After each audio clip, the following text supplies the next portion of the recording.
Welcome friends, welcome back to our channel Chatpatu Kathiawad.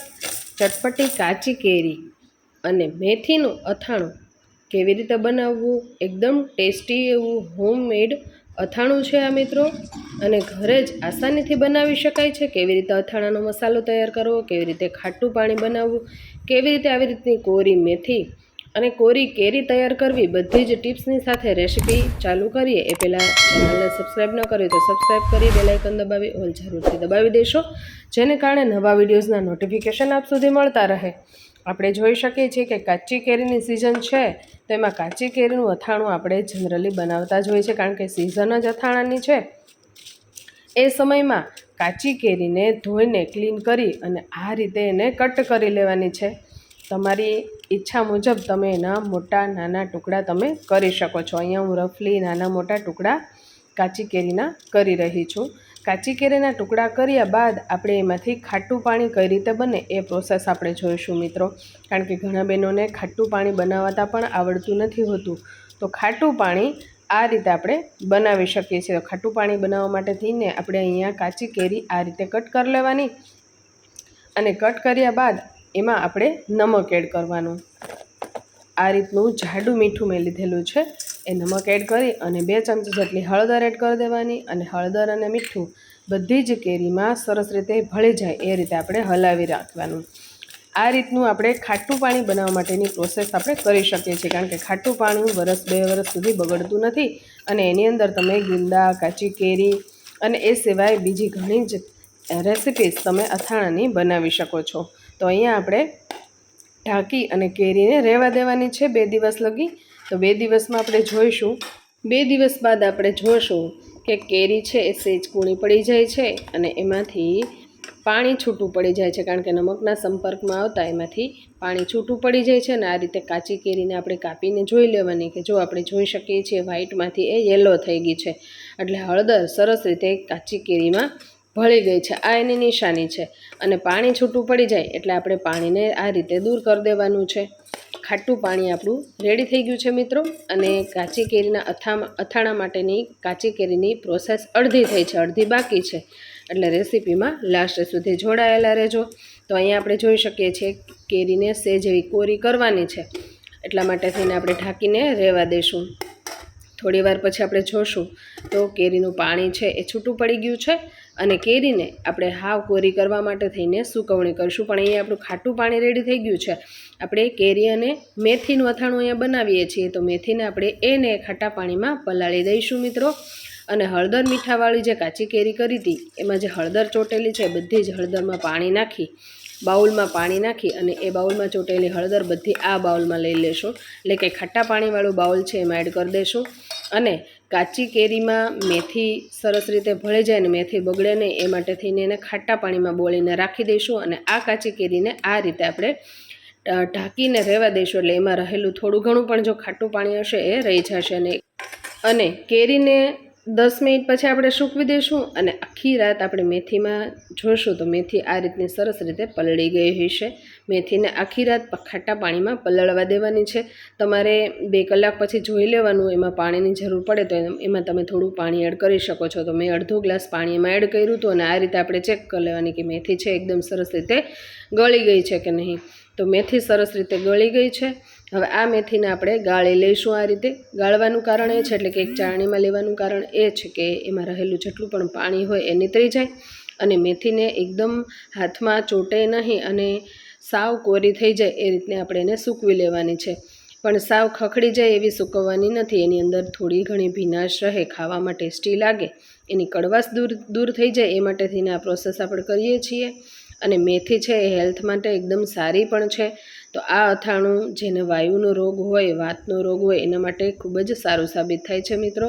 તો આ રીતે તમે મેથીનું અથાણું બનાવી શકો છો. હવે મેથીને અડધી કલાક નીતરવા દેવાની, અડધી કલાક નીતરી જાય એટલે આ રીતનું કોરું કોઈ પણ જાતનું કોટનનું કપડું લઈ લેવાનું છે, અને એમાં આ રીતના બધી મેથીને આપણે પાથરીને સૂકવવા દેવાની છે. લગભગ 1 કલાકની અંદર સરસ રીતે મેથી છે એ કોરી થઈ જાય છે. એટલે તમને એમ લાગે તો તમે પંખામાં અથવા તો 5-10 મિનિટ તમે તડકામાં પણ સૂકવીએ તો સૂકવી શકો છો. પણ 5-10 મિનિટથી વધારે તડકામાં સૂકવવા દેવાની નહીં. એને થોડી ભીનાશ તો આપણે રહેવા દેવાની છે. એટલે મેથીને આ રીતે આપણે કોરી કરવા માટે થઈને રાખી દેવાની છે. એટલે બિલકુલ પણ એની અંદર ભીનાશ ન રહે અને એકદમ સરસ રીતે હાથમાં ચોટે ને એ રીતની સરસ એવી છૂટી એવી મેથી તૈયાર થઈ જશે. તમે જોઈ શકશો કે હાથમાં બિલકુલ પણ મેથી છે એ ચોટશે નહીં. અને એ રીતની આપણે મેથીને જે છે એ સૂકવવા દેવાની છે. તો આ રીતે આપણે થોડી થોડી છૂટી આખા જ કપડામાં ફેલાવી દેવાની છે મેથીને. અને એમાં રહેલું જેટલું પણ મોઇસ્ચર છે એ દૂર કરી દેવાનું છે. ફરતીકોર જે ખાટું પાણી આપણે રાખેલું છે એ બધું જ પાણી છે એ દૂર થઈ જાય એ રીતે સૂકવવા દેવાનું છે.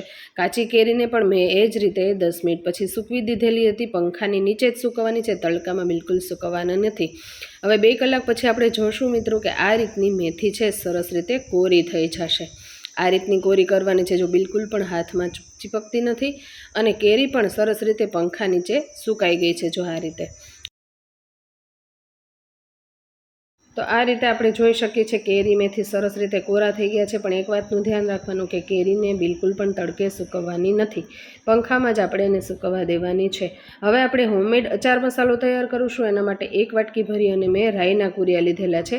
અહીંયા આપણે મેથી આખી લીધેલી છે એટલે અહીંયા મેથીના કુરિયા સાવ ઓછા લેવાના છે અને રાઈના કુરિયા થોડાક વધુ લેવાના છે.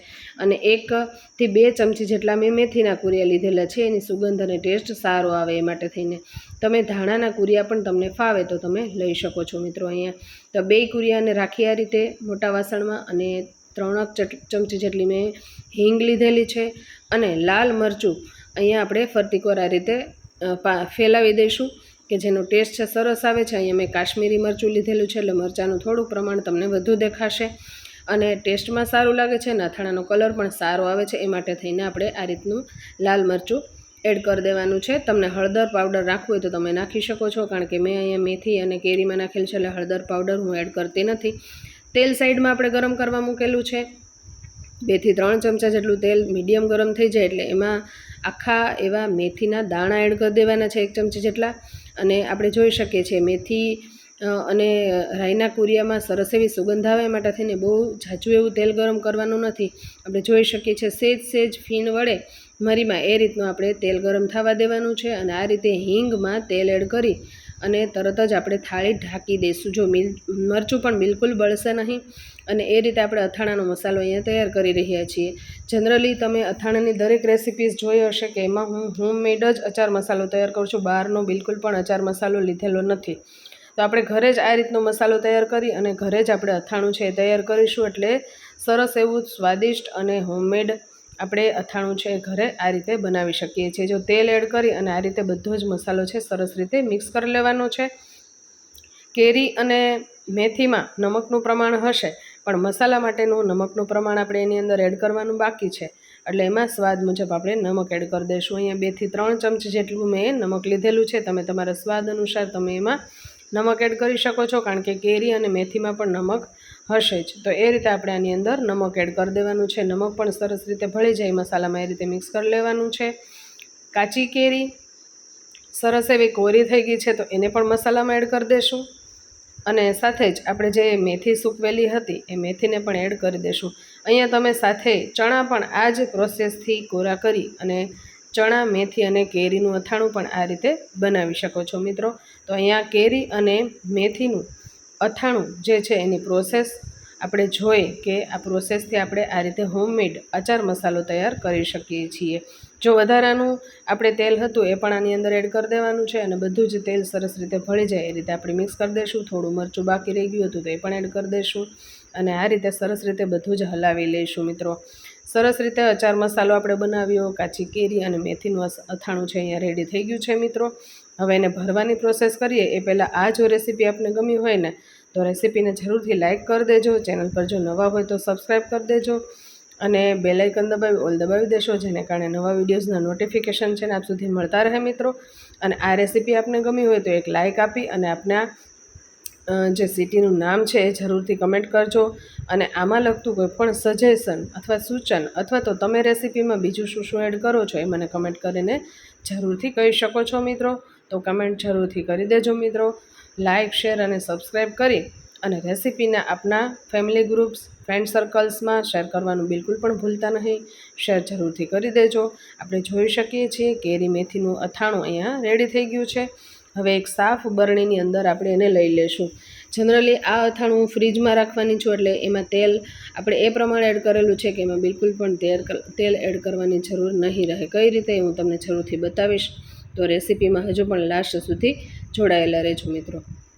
અહીંયા આપણે અથાણાને સરસ રીતે બધું ભેગું કરી લેવાનું છે. બધો જ મસાલો કેરી અને મેથીમાં ભળી જાય એ રીતે આપણે હલાવી લેવાનું છે અને સાફ કરી કોરી બરણી તડકે સૂકવી અને ત્યારબાદ જ આપણે એમાં અથાણું ભરવાનું, એટલે કે બિલકુલ અથાણું બગડે નહીં. તો આ રીતે આપણે અથાણું તૈયાર થઈ જાય એટલે બરણીની અંદર આપણે આ રીતે અથાણું ભરી લઈશું મિત્રો. જો એકદમ જોતાં જ મોઢામાં પાણી આવી જાય એવું કાચી કેરી અને મેથીનું અથાણું અહીંયા તૈયાર થઈ ગયું છે મિત્રો. અને બાઇટમાં જ્યારે મરી આવે છે એનો ટેસ્ટ તો એકદમ સરસ લાગે છે. અને મેથી અને કેરીનું અથાણું જો તમે આ રીતનું બનાવશો તો બાજુવાળાને જો ચખવા આપશો તો એ કહેશે કે આ રેસીપી તમે કેમ બનાવી છે. તો જરૂરથી આ રેસીપી તમે તૈયાર કરશો અને તૈયાર કરીને કહેજો કે આ કેરી અને મેથીના અથાણાની રેસીપી તમને કેવી લાગી છે મિત્રો. જો અહીંયા અથાણું આપણું સરસ રીતે તૈયાર થઈ જાય એટલે બરણીમાં આપણે ભરી લીધું છે. હવે બરણીમાં જ્યારે આપણે ભરીએ ને અથાણું ત્યારે એને દાબીને ભરવાનું આ રીતે, એટલે હવાનો ભાગ બિલકુલ પણ રહે નહીં. ચમચી લઈ અને આપણે સરસ રીતે એને દાબી દેવાનું છે. જો આ રીતે, એટલે તેલનો ભાગ જેટલો પણ હશે એ બધો જ બહાર આવશે. જો આ રીતે આપણે એને દાબીને ભરી લેવાનું છે. એટલે વધારાની સ્પેસ હોય એ સ્પેસ થઈ જાય અને એમાં અથાણું આપણે હજુ પણ વધારે ભરવું હોય તો આપણે ભરી શકીએ છીએ. તો અથાણું ભરાઈ ગયું છે અને ચમચીથી આ રીતે ફરી આપણે અથાણાને દાબીને ભરી લઈશું અને એનું ઢાંકણ જે છે એ બંધ કરી દઈશું.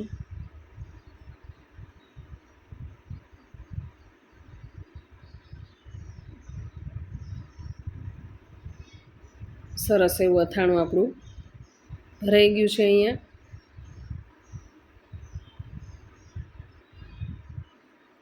એકદમ ટેસ્ટી એવું અથાણું રેડી થઈ ગયું છે.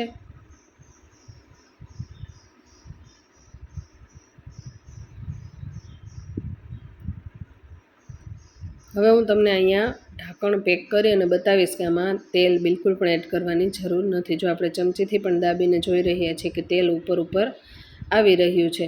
જો તમારે બરણીને ફ્રીજની બહાર રાખવી હોય તો તમે એમાં થોડી જગ્યા રાખીને તમે એમાં તેલમાં ડૂબાડૂબ અથાણું રાખી અને તમે બહાર પણ, એટલે કે ફ્રીજની બહાર પણ આ અથાણાને રાખી શકો છો.